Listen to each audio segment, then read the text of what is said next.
नमस्कार, मैं हूं सोमी प्रकाश भुवेटा और आप देख रहे हैं चंबा हलचल। चंबा हलचल की आज की सुर्खियों में आपका बहुत बहुत स्वागत है। आज की हमारी सबसे बड़ी सुर्खी नालागढ़ से जुड़ी है। नालागढ़ के दो व्यक्तियों को, यानी एक विधायक है और एक पूर्व विधायक है, उन्हें इसलिए क्वारंटाइन करना पड़ा है क्योंकि वो कोरोना पॉजिटिव व्यक्तियों को फल बांट के आ गए थे। ये पता तब चला जब उनकी टेस्ट रिपोर्ट आज यानी वीरवार को सुबह आई, तो इस टेस्ट रिपोर्ट के दौरान 5 कोरोना पॉजिटिव पेशेंट पाए गए थे। मैं यहाँ स्पष्ट करना चाहता हूँ कि पश्चिम बंगाल से चोरी छिपे एक ट्रक में 59 लोग आ गए थे और उन्हें क्वारंटीन केंद्र बनाया गया था। नालागढ़ के मानपुरा में उन्हें यहाँ रखा गया था। तो इस दौरान उन्हें खाने पीने की चीज़ों की कोई दिक्कत ना हो, वहाँ के विधायक और एक पूर्व विधायक उन्हें फल बांट के आ गए थे और उनके सैंपल भी इकट्ठे करके जांच के लिए भेजे गए थे। और आज वीरवार को अचानक जब उनकी सैंपल की रिपोर्ट आई है, तो इन सैंपल की रिपोर्ट ने सबको चौंकाने का काम किया है, क्योंकि उन 59 लोगों में से 5 लोग कोरोना एक्टिव पाए गए हैं। तो इस खबर के बाद वहाँ का प्रशासन एकदम अलर्ट हो गया है और उनसे मिलने वालों का क्वारंटीन किया गया है। इन 2 लोगों को, यानी पूर्व विधायक और वर्तमान विधायक को भी होम क्वारंटीन किया गया है और इनके भी संपर्क में जितने लोग आए थे उनके भी अब सैंपल लेकर उन्हें जांच के लिए भेजा जाएगा। इसके अलावा पूर्व विधायक और विधायक के सैंपल भी जांच के लिए लिए गए हैं। जब इनकी रिपोर्ट आएगी तो इस संदर्भ में भी आपको अपडेट दिया जाएगा। हमारी अगली सुर्खी राज्य लोक सेवा आयोग से जुड़ी है। अब भर्ती के कुछ नियम बदले गए हैं। क्लास 1 और क्लास 2 की जो भर्ती होने वाली है, अब उसकी गाइडलाइन भी बदली गई है। ये कौन से स्तर के ये पदाधिकारी होंगे, ये भी आपको जरूर सुनना चाहिए। यानी निगम बोर्ड के साथ साथ डॉक्टर और असिस्टेंट प्रोफेसर, एसोसिएट प्रोफेसर और असिस्टेंट इंजीनियर की जो भर्ती के नियम हैं, जो ये गाइडलाइन थी 1971 की थी और इसके RNP रूल क्लियर नहीं थे, इसलिए राज्य लोक सेवा आयोग ने इस भर्ती के नियमों को बदल दिया है। अब इस भर्ती की प्रक्रिया में पहले ऐसा होता था कि जो इंटरव्यू होता था उसी के आधार पर इनकी चयन प्रक्रिया संपन्न हो जाती थी, लेकिन अब लिखित परीक्षा के साथ साथ इंटरव्यू के अंक भी जुड़ने वाले हैं। लिखित परीक्षा के 65 यानी 65 अंक होंगे और जो इंटरव्यू होगा उसके 35 अंक यानी 35 मार्क्स जुड़ेंगे और दोनों तरह के अंकों को मिलाकर एक मेरिट बनेगी। उसके बाद जो भर्ती प्रक्रिया संपन्न होगी। इस तरह में राज्य लोक सेवा आयोग के चेयरमैन ने स्पष्ट करते हुए कहा कि जो गाइडलाइन थी 1971 की, जो भर्ती प्रक्रिया थी क्लास 1 और 2 की, जिसमें उद्यान प्रसार अधिकारी भी आते थे और निगम और बोर्ड के जो पदाधिकारी होते थे उनकी भी चयन प्रक्रिया होती थी, डॉक्टर भी इसी से चुने जाते थे और असिस्टेंट प्रोफेसर, खासकर जैसे मेडिकल कॉलेज होते हैं वहाँ पर असिस्टेंट प्रोफेसर होते हैं, एसोसिएट प्रोफेसर होते हैं। इसके अलावा असिस्टेंट इंजीनियर अलग अलग जो ये प्रक्रिया रहती थी। लेकिन अब इस पूरी गाइडलाइन को बदल दिया गया है। अब नई गाइडलाइन के मुताबिक ही भर्ती होगी। इसी के साथ जो नई गाइडलाइन आई है उसके तहत अब निजी जानकारी कोई भी नहीं पूछ सकता है। पहले निजी जानकारी पूछी जाती जी, जो राज्य लोक सेवा आयोग का जो इंटरव्यू होता था उसमें निजी जानकारी भी पूछ ली जाती थी, लेकिन अब वो निजी जानकारी नहीं पूछी जाएगी। तो ये नई गाइडलाइन आई है। अब उसी गाइडलाइन के मुताबिक क्लास 1 और 2 की जो भर्ती प्रक्रिया चलने वाली है। हमारी अगली सुर्खी कोरोना अपडेट से जुड़ी है। इसी के साथ हम यहाँ स्पष्ट करना चाहते हैं, जिस तरह से कोरोना पॉजिटिव केस लगातार बढ़ रहे हैं हिमाचल में, तो इस दौरान किस तरह से प्रदेश भर में व्यवस्था की जा सकती है, किस तरह से जनता को बचाया जा सकता है, किस तरह से एहतियात बरती जा सकती है, व्यापक स्तर पर अभियान छेड़ने की ज़रूरत है, ऐसा नेता प्रतिपक्ष मुकेश अग्निहोत्री कहते हैं। और उन्होंने एक स्तर में जो विधानसभा के अध्यक्ष है विपिन परमार से मुलाकात करके उन्हें एक मेमोरेंडम सौंपा है और उनसे एक मांग की है कि विधानसभा का स्पेशल सेशन बुलाया जाए, ताकि जो विधानसभा के तमाम सदस्य हैं और जो कैबिनेट से जुड़े मेंबर हैं वो इस बैठक के दौरान व्यापक स्तर पर एक चर्चा कर सके और अपने सुझाव दे सके कि राज्य सरकार किस तरह से उन सुझावों पर अमल करे। और साथ में उन्होंने ये भी कहा कि जिस तरह से पेशेंट आ रहे हैं कोरोना एक्टिव के, अब 3-4 दिन से लगातार कोरोना एक्टिव के मामले बढ़ रहे हैं और इस हिसाब से लग रहा है कि आगामी दिनों में और भी पेशेंट बढ़ सकते हैं, क्योंकि बाहरी राज्यों से काफ़ी तादाद में हिमाचल के लोग पहुँचे हैं, तो संभावना ज़्यादा है बहुत ज़्यादा पेशेंट पहुँचेंगे। इसलिए राज्य सरकार को फूंक फूंक कर कदम रखना पड़ेगा। इसलिए जो हिमाचल के तमाम विधानसभा सदस्यता जिनके पास है, यानी जो एमएलए हैं, उनके सुझाव बहुत महत्वपूर्ण होते हैं। वो अपने एरिया वाइज अपने सुझाव देना चाहते हैं, इसलिए विधानसभा का स्पेशल सेशन होना बहुत ज़रूरी है।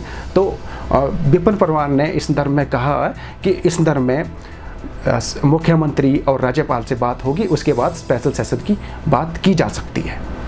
हमारी अगली सुर्खी इंस्टीट्यूशनल सेंटर सरू से जुड़ी है। आज हमारी एक प्रतिनिधि ने वहाँ पर जाकर उस केंद्र का जायजा लिया। इस दौरान जांचा गया कि वहाँ की व्यवस्था किस तरह से चल रही है। हमारे कुछ दर्शक बार बार इस दर में फीडबैक दे रहे थे कि कुछ केंद्रों की व्यवस्था में कुछ चूक हो रही है, लेकिन हमें लगा जब तक हम खुद वहाँ पर ना देखें तब तक हम खबर फ्लैश नहीं करेंगे। तो इसीलिए आज हमारे प्रतिनिधि ने वहाँ पर जाकर खुद जायजा लिया और इस दौरान तमाम व्यवस्थाएं दुरुस्त पाई गई और वहाँ के जो केंद्र के जो नोडल अधिकारी है उनसे भी बात की है। क्या कुछ उन्होंने कहा है आपको जरूर सुनना चाहिए। हम सरू डाइच में आए हुए हैं और हम जानने की कोशिश करेंगे जो बाहरी राज्यों से आए लोग हैं उनके लिए यहाँ पे कैसी व्यवस्था की गई है, उनके खान पान का क्या व्यवस्था की गई है, खाना कहाँ से आ रहा है। तो हम जानने की कोशिश करते हैं, सर यहाँ पे क्या व्यवस्था की गई है लोगों के लिए। सबसे पहले तो मैं आपके चैनल का बहुत धन्यवाद करता हूं कि आप समय समय पर इन चीज़ों को जो है वो जनता के सामने लाते रहते हैं। मेरे यहाँ पे जो बफर कोल्ड सेंटर बनाया गया है डाइट को, एक नई बिल्डिंग जो है हमारी उसकी गर्ल्स हॉस्टल की वो बनी है। तो इसमें अभी मेरे पास 91 जो हैं लोग हैं, इसमें 95 थे। 4 लोग जो हैं वो रात को ही अपने किसी निजी होटल में उन्होंने परमिशन ली है एसडीएम साहब से और वो रात को शिफ्ट हो गए हैं। तो अभी मेरे पास 91 है और बाकी यहाँ की जो व्यवस्था है वो बहुत ही बढ़िया है। मुझे लगता है शायद चंबा जिला में बाकी जगह ऐसी व्यवस्था ना हो, क्योंकि हाँ आप सामने देख रहे हैं, अगर कैमरा थोड़ा सा आप इस तरफ घुमाएंगे, ये वाला जो पोर्शन है ये सारा, इसमें सारे बाथरूम और टॉयलेट्स हैं और हर एक फ्लोर के लिए एक सफिशेंट उसमें टॉयलेट्स और बाथरूम हैं। तो एक फ्लोर वाले को दूसरी फ्लोर में जाने की आवश्यकता नहीं होती है।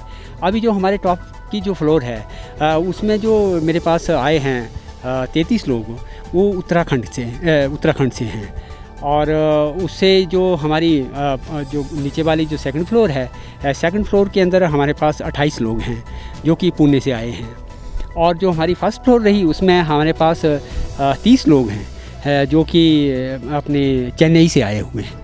तो इतनी कैपेसिटी है यहाँ पे अभी ठहरने की।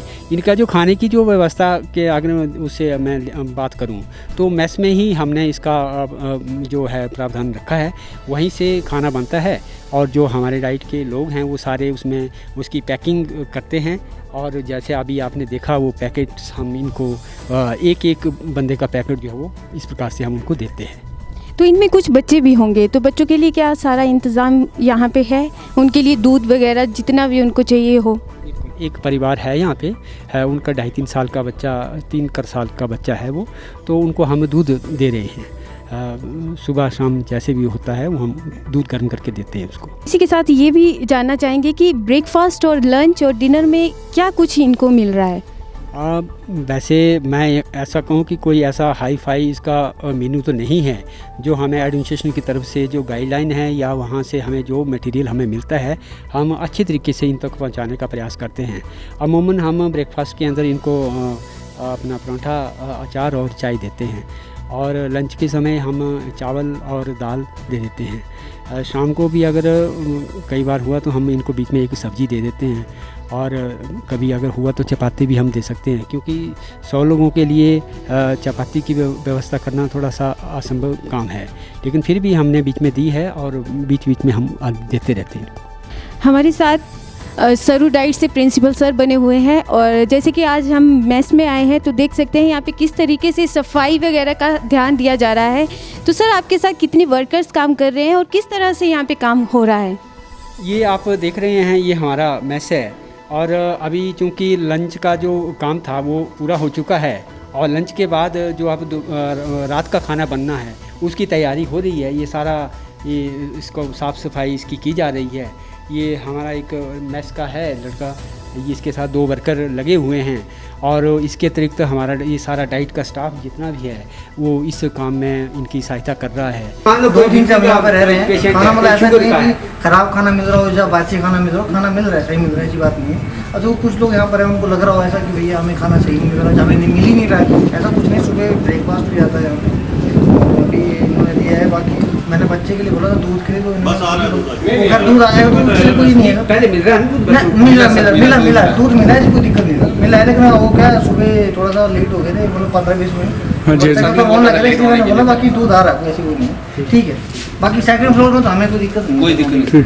हमारी अगली सुर्खी ग्रामीण भारत से जुड़ी है। जैसा प्रधानमंत्री नरेंद्र मोदी आह्वान कर रहे हैं कि आत्मनिर्भर बनना चाहिए, तो आज हम ऐसे ही किसान से आपकी मुलाकात करवाने वाले हैं जो लोगों को बहुत सा रोज़गार भी दे रहे हैं, खुद भी आत्मनिर्भर हैं, और ऐसे लोग जो ज़रूरतमंद हैं जिन्हें रोज़गार की ज़रूरत रहती है वो रोज़गार भी दे रहे हैं। तो हमारे एक प्रतिनिधि ने वहाँ पर जाकर उनसे डायरेक्ट बात की है। आत्मनिर्भर जो किसान हैं उन्होंने बहुत सी चीज़ें भी बताई हैं, आपको ज़रूर सुननी चाहिए। हम आए हैं साच नगौड़ी गांव में, तो आज हम जानने की कोशिश करेंगे जो आज यहाँ फसल की कटाई हो रही है, तो ये कटाई होने में क्या देरी हुई है, क्यों हुई है, इसका रीज़न हम जानने की कोशिश करेंगे। तो आप बताएंगे ये जो फसल तैयार होने में और उसकी कटाई में ये देरी होने का क्या रीज़न है?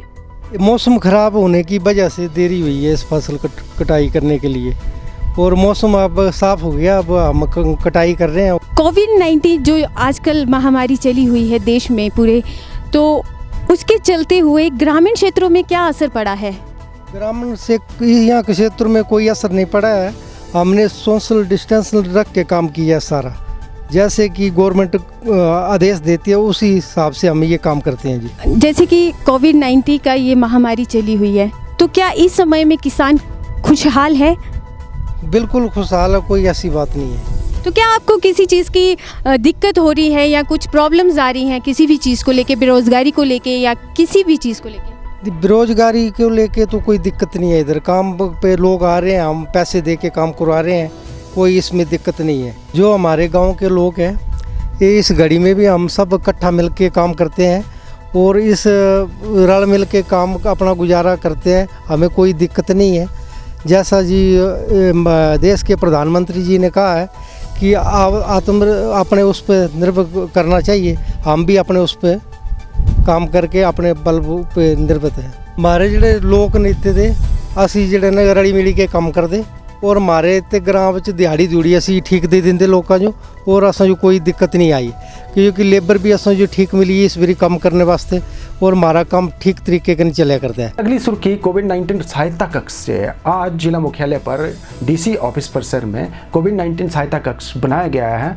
यदि किसी को पास सुविधा चाहिए, यानी कोई बाहर फंसा है, तो वो ऑनलाइन इस वेबसाइट जो डीसी ऑफिस की एक वेबसाइट है, हमने बार बार इस वेबसाइट का जिक्र भी किया है, आप वहाँ पर अप्लाई कर सकते हैं। इसी के साथ हम एक और यहाँ पर जानकारी साझा करना चाहते हैं, क्योंकि हमारे बहुत से दर्शक हैं वो हमको फीडबैक दे रहे हैं कि हम देश के अलग अलग राज्यों में फंसे हैं और हम आना चाहते हैं, तो कैसे अप्लाई करें।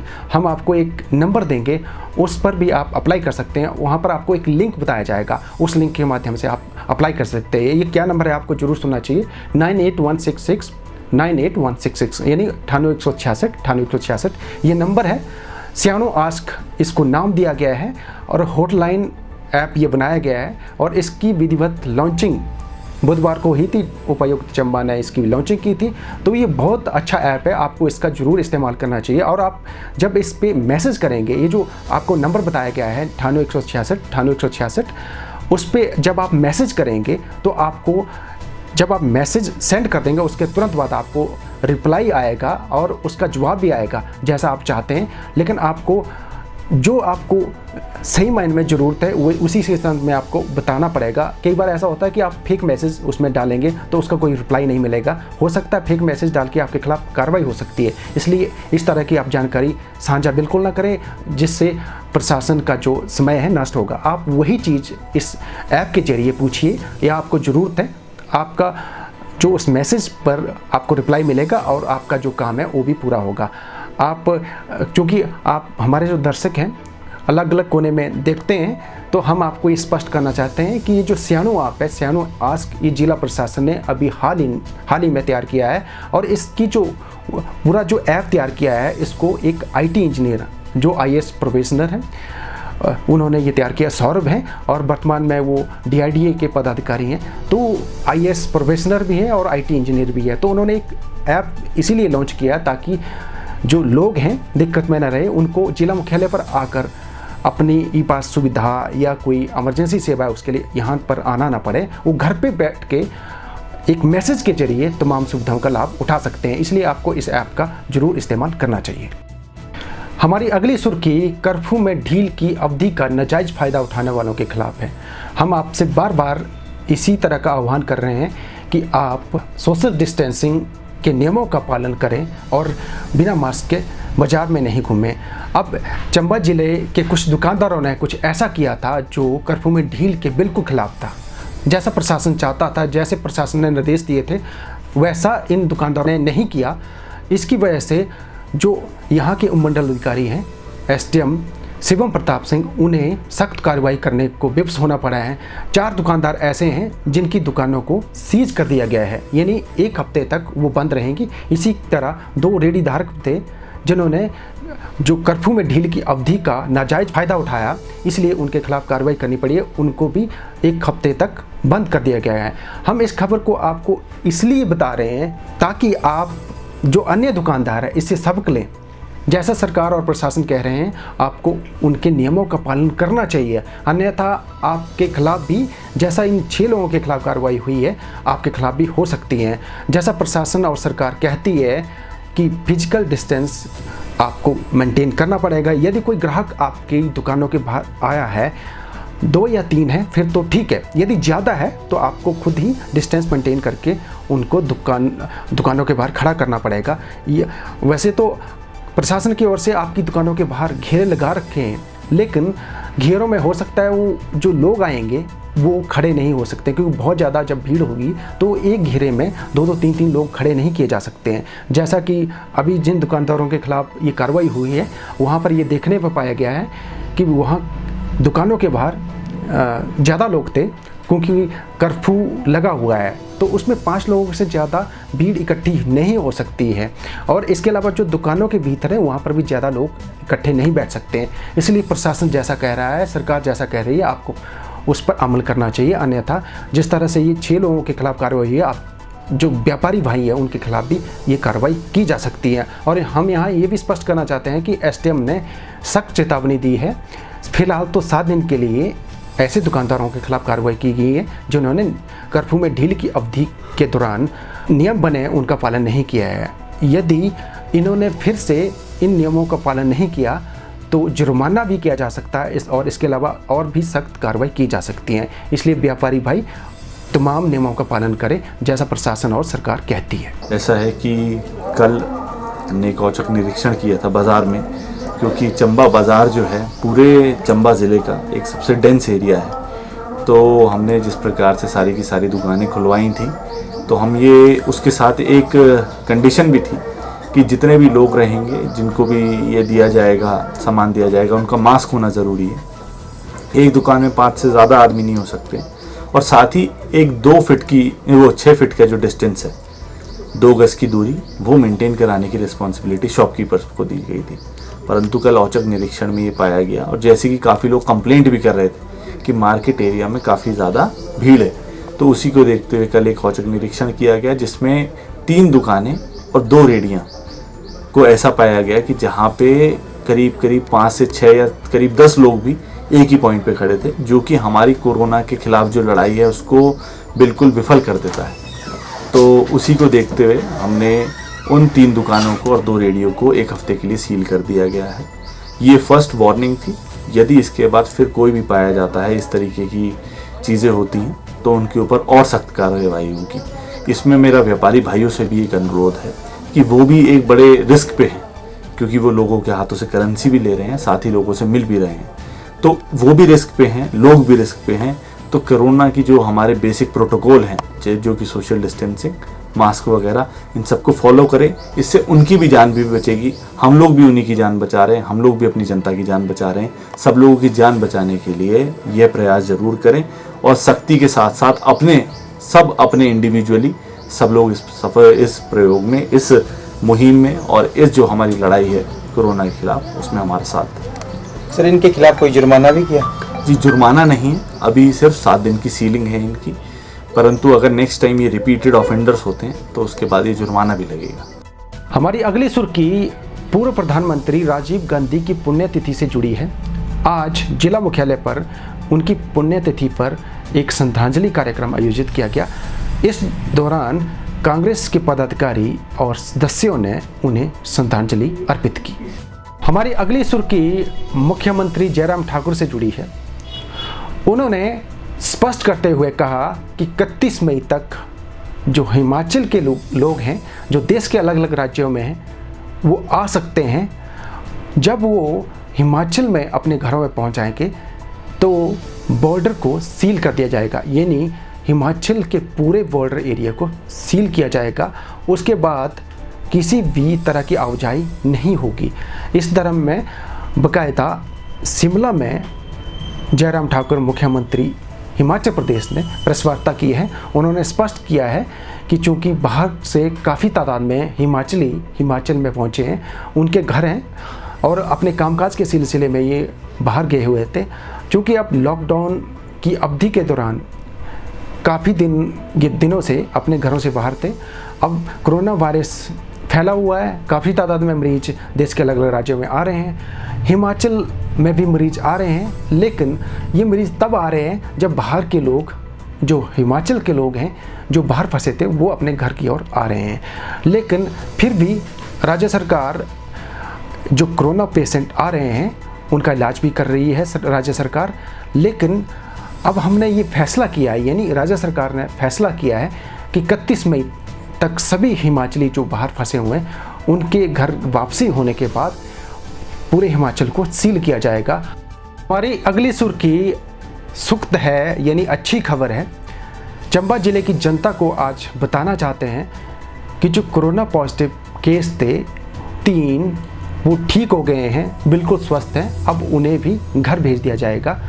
अब इन्हें 14 दिन तक होम क्वारंटाइन किया जाएगा। अब इन 3 के नेगेटिव होने पर अब सिर्फ 2 कोरोना एक्टिव केस बचे हैं। बालू कोविड केयर सेंटर में दाखिल हैं। इनके भी सैंपल लिए जाएंगे, जैसी प्रक्रिया रहती है नियमानुसार। उसके बाद यदि इनकी सैंपल की रिपोर्ट नेगेटिव रहती है तो चंबा में कोरोना पॉजिटिव कोई भी केस नहीं रहेगा। तो ये थी आज की सुर्खियाँ। कल हम फिर से सुर्खियाँ लेके आएंगे, तब तक के लिए धन्यवाद।